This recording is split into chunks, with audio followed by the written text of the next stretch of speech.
Congratulations sa ating kapulisan. Diyan po sa lalawigan po ng Zamboanga City na kung saan ang ating kapulisan po ay nakasamsam ng mahigit 21 million halaga ng hinihinalang smuggling cigarette sa Zamboanga. Ito po ay pagpapakita lamang na ang ating kapulisan ay hindi lamang po sila alerto sa mga illegal na gawain, sa mga kriminal, bagkus pinoprotektahan din po ng ating kapulisan ang ating pong mga kababayan na mga magsasaka na nagtatanim po ng tabako para po sila ay hindi po nalulugi at higit sa lahat, dapat ng negosyo ay binabayaran sa tamang buwis. Yan po yung mga tao na ayaw magbayad ng buwis. Pero kung makapagreklamo at kung makakuda, akala nyo mo, may pagmamahal sa ating bayan. Kaya po mga kababayan, kung ano man po ang inyong impormasyon na pwede pong makatulong sa ating kapulisan, huwag po kayong mag-atubili dahil nandiyan po ang ating kapulisan sa pamumuno po at gabay ni Police Lieutenant General Jose Melencio Nartates Jr. Asahan niyo po na mararamdaman po ng ating mga kababayan ang pantay na pagtrato at pantay na may pagmamahal at may paggalang sa ating mga kababayan at may paggalang sa ating batas dito sa ating bansa. Salamat sa ating kapulisan ng Zamboanga City dahil napigilan po nila ang illegal smuggling pong ito.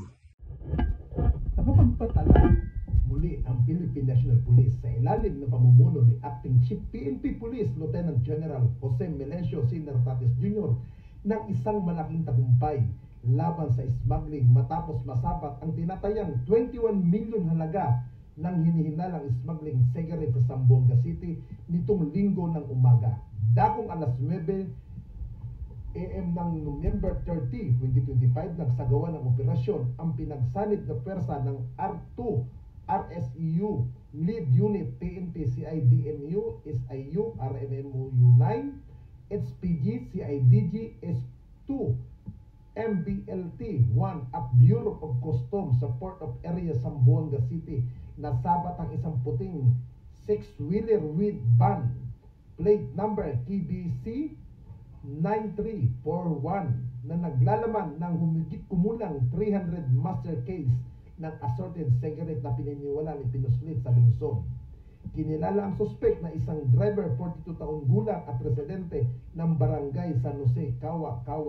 Agad siyang inaresto para sa karagdagan investigasyon. Ang mga nakumpiskang item at sasakyan ay dinala sa CIDMU SIU para sa wastong dokumentasyon at paghahanda ng kaukulang kaso.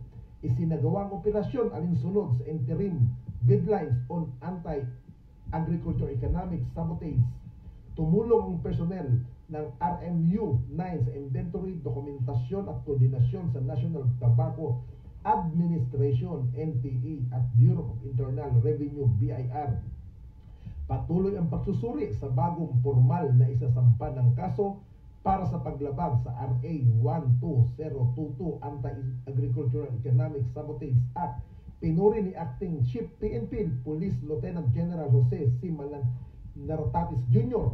ang mga tauhan dahil sa kanilang pagiging alerto at maayos na pagtutulungan. Hindi lang ito simpleng huli, this is about the protection or the economy and the people. Kapag may pumasok na smuggling goods, talo ang magsasaka, negosyo at pati ang mga mamayan, kaya tuloy-tuloy ang laban dito. Ayon kay Police Lieutenant General Nartates, binigyan diin ni Chief PIO Spokesperson Police Brigadier General Landor T. Tuanyo ang halaga ng naturang operasyon. Kapag napigilan natin ang mga ganitong aktibidad, ramdam yan ng buong komunidad. We are the cutting of the resources, the full illegal network. Asahan ng publiko na hindi kami bibitiw sa ganitong laban ayon kay Police Brigadier General Tenyo.